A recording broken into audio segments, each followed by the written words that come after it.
Hello friend, Teachmint में आपका स्वागत है। बीपीएससी प्रधान शिक्षक परीक्षा जो 22 दिसंबर 2022 को निर्धारित है, उसमें नए सिलेबस के अकॉर्डिंग 10 अंक के करेंट अफेयर से प्रश्न पूछे जाएंगे। और ये जो करेंट अफेयर्स होंगे वो राष्ट्रीय स्तर के होंगे, यानी नेशनल लेवल के जो न्यूज है या घटनाएं हैं उन्हीं को ज़्यादातर प्रायोरिटी दिया जाएगा, उन्हीं से ज़्यादातर प्रश्न पूछे जाएंगे। और आज की इस वीडियो में हम डिस्कस करने वाले हैं अभी जो 67th पीटी हुआ था, यानी 67वीं जो बीपीएससी का प्री एग्ज़ाम हुआ था, उसमें जो करेंट अफेयर से रिलेटेड क्वेश्चन पूछे गए थे, आज हम उनको डिस्कस करने वाले हैं। यह इसलिए महत्वपूर्ण है क्योंकि कई बार बीपीएससी करेंट अफेयर्स के क्वेश्चंस या अन्य क्वेश्चन को रिपीट कर देती है।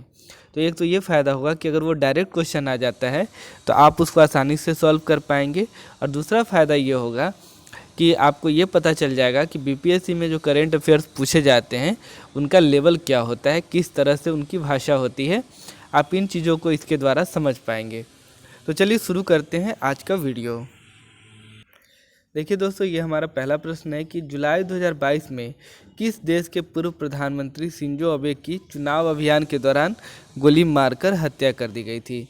तो ये जापान के प्रधानमंत्री थे और ये लंबे समय तक, यानी जापान में सबसे लंबे समय तक प्रधानमंत्री के रूप में ये रहे हैं।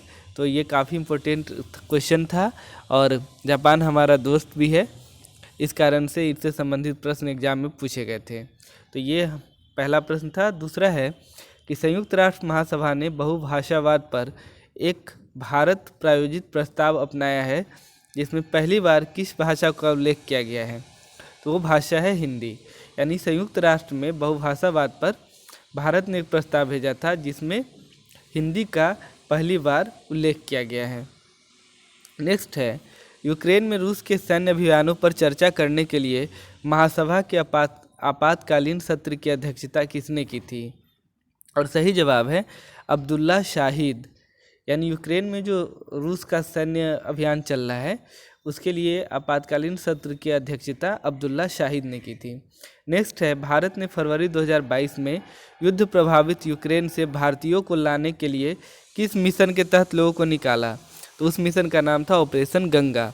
ध्यान रखिएगा कि भारत ने यूक्रेन से लोगों को लाने के लिए ऑपरेशन गंगा चलाया था। नेक्स्ट क्वेश्चन है, हाल ही में चीन ने सक्तेंग वन्यजीव अभयारण्य के आसपास के क्षेत्रों पर अधिकारों का दावा किया है। यह दावा करते हुए यह विवादित क्षेत्र है, यह वन्यजीव अभयारण्य कहाँ स्थित है। तो ये जो सक्तेंग वन्यजीव अभयारण्य है ये भूटान में स्थित है। और दोस्तों, ये सभी प्रश्न आपको पीटी में पूछे गए थे, यानी जो 67वीं बीपीएससी की प्री एग्ज़ाम हुआ था उसमें ये सभी प्रश्न आए हुए हैं। तो इसी तरह के प्रश्न आपको देखने को मिलेंगे एग्जाम में। नेक्स्ट क्वेश्चन है, 2023 के G20 शिखर सम्मेलन की मेजबानी के लिए भारत के किस राज्य या केंद्र शासित प्रदेश को चुना गया है। तो वो है दिल्ली। अभी हाल ही में आप देखे होंगे कि आपके मोबाइल पर मैसेज आया होगा कि ये हमारे लिए काफ़ी गौरव की बात है कि भारत G20 शिखर सम्मेलन की मेजबानी कर रहा है। तो ये दिल्ली में किया जा रहा है। नेक्स्ट क्वेश्चन है, संयुक्त राष्ट्र शांति अभियानों के संदर्भ में निम्नलिखित कथनों में कौन सही है।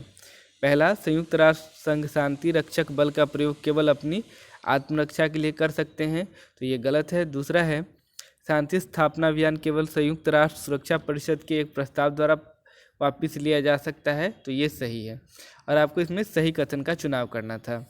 तो ये ध्यान रखना है कि शांति स्थापना अभियान केवल संयुक्त राष्ट्र सुरक्षा परिषद के प्रस्ताव द्वारा ही वापस लिया जा सकता है। और दूसरा, संयुक्त राष्ट्र अमेरिका संयुक्त राष्ट्र शांति अभियान में सबसे बड़ा बजट योगदान करता है और यही कारण है कि संयुक्त राष्ट्र पर अमेरिका का काफ़ी दबदबा होता है। नेक्स्ट है, हाल ही में किस देश ने संयुक्त राष्ट्र अमीरात के साथ एक मुक्त व्यापार समझौता यानी फ्री ट्रेड एग्रीमेंट FTA पर हस्ताक्षर किया है। तो संयुक्त अरब अमीरात जो है वो इजराइल के साथ अभी हाल ही में उन्होंने एक समझौता किया है। नेक्स्ट है, आर्कटिक की जलवायु की निगरानी के लिए किस देश ने अपना पहला उपग्रह आर्कटिक M लॉन्च किया है। तो वो है रूस। यानी रूस जो है वो आर्कटिक पर जलवायु की निगरानी के लिए अपना पहला उपग्रह आर्कटिक रूस को लॉन्च किया। नेक्स्ट है, T20 इंटरनेशनल में 3000 रन पार करने वाले प्रथम खिलाड़ी बने हैं।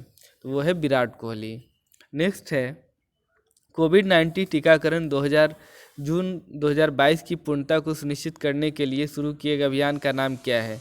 तो उसका नाम है हर घर दस्तक अभियान 2.0। नेक्स्ट क्वेश्चन है 30 जून 2022 के बाद महाराष्ट्र के नए मुख्यमंत्री कौन है? तो वो है एकनाथ शिंदे। आप करंट का देख के जाएं कि अभी हाल ही में जो नए मुख्यमंत्री बने हैं या नई नियुक्ति हुई है वो सब आप रिवाइज करके जाएं। ये पुराना जीके है, आप करंट का यानी नवंबर या दिसंबर तक का देख के जाएं। नेक्स्ट है भारत के 75वें स्वतंत्रता दिवस के अवसर पर किसने हर घर तिरंगा अभियान शुरू किया था? तो दोस्तों ये केंद्र सरकार द्वारा चलाया गया था। नेक्स्ट क्वेश्चन है केंद्र की नई शिक्षा नीति को लागू करने की प्रक्रिया शुरू करने वाला देश का पहला राज्य कौन बना है? तो यह उत्तराखंड बना है। तो ये काफ़ी इम्पोर्टेंट है, नई शिक्षा नीति को लागू करने वाला पहला राज्य देश का उत्तराखंड है। अब नेक्स्ट है निम्नलिखित राज्यों के राज्यपाल के निम्नलिखित में से कौन सा मिलान सही है? अब आपको यहाँ पहचानना था कि किस राज्य के राज्यपाल कौन है। तो जैसे राजस्थान के कलराज मिश्र सही है, उत्तर प्रदेश में आनंदीबेन पटेल थी, और पश्चिम बंगाल में सत्यपाल मलिक गलत है, और गुजरात में फागू चौहान गलत थे। तो इस तरह से आपको किसी भी राज्य के मुख्यमंत्री या फिर वहाँ के राज्यपाल पूछे जा सकते हैं। खासकर ध्यान रखें जिनकी अगर नई नियुक्ति हुई है, नए बने हैं, तो वो जरूर आ सकते हैं। नेक्स्ट क्वेश्चन है कि निम्न में से किस मंत्रालय संगठन ने यूथ इन इंडिया रिपोर्ट 2022 जारी की है?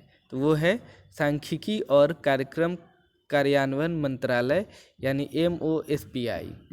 नेक्स्ट क्वेश्चन है खबरों में नजर आने वाली एला वेनिल वलारिवन, श्रेया अग्रवाल और रमिता किस खेल से संबंधित है?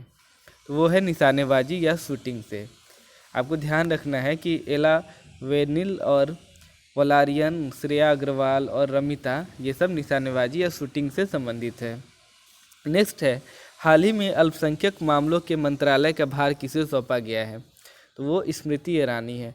आप अन्य जो भी मंत्रालय है उसके भी जो मंत्री है उसको याद कर लें, क्योंकि इससे क्वेश्चन आपको देख रहे हैं 4-5 क्वेश्चन आपको आते हैं। तो 10 क्वेश्चन है तो उसमें 2-3 क्वेश्चन आपको देखने को मिल जाएंगे। नेक्स्ट है भारत के 15वें राष्ट्रपति चुनाव के लिए संयुक्त प्रगतिशील गठबंधन UPA के उम्मीदवार कौन थे? अब यहाँ पे पूछा गया है कि UPA के उम्मीदवार कौन थे? तो वो थे यशवंत सिन्हा। नेक्स्ट है अपने उपन्यास टॉम ऑफ सैंड यानी रेत समाधि के लिए अंतर्राष्ट्रीय बुकर पुरस्कार प्राप्त करने वाली कौन है? तो वो है गीतांजलि श्री। तो ये सब जो मैन बुकर पुरस्कार है या फिर ऑस्कर है, ये सब काफ़ी महत्वपूर्ण पुरस्कार होते हैं, नोबेल प्राइज़ है। इन सब को आप ज़रूर नोट्स बना ले कि कौन कौन किसे मिला है और उसको रिवाइज करते रहें। नेक्स्ट है राष्ट्रीय पेंशन योजना यानी NPS से संबंधित सही कथन क्या है? तो NPS को पेंशन फंड नियामक और विकास प्राधिकरण द्वारा विनियमित किया जाता है यानी रेगुलेट किया जाता है। हमारा नेक्स्ट क्वेश्चन है निम्न में कौन सा भारत के बजट 2022 की प्राथमिकताओं में सम्मिलित नहीं है? तो वो है विनिवेश यानी कि इन्वेस्टमेंट, डी इन्वेस्टमेंट जो होता है वो इसमें शामिल नहीं है, विनिवेश उसमें शामिल नहीं है। बाकी PM गति शक्ति, समावेशी विकास, ये सब उसमें शामिल है। नेक्स्ट है वित्तीय वर्ष 2021-22 में भारत में टैक्स GDP अनुपात क्या था? तो वो था 11.7%। यानी कि आपको देख रहे हैं कि कुछ क्वेश्चन आपको बजट से पूछे जा रहे हैं, तो उसको भी आप थोड़े से देख सकते हैं। नेक्स्ट है चतुर्थ अग्रिम अनुमान के अनुसार वर्ष 2020-21 में भारत में गेहूं का कुल उत्पादन कितना था?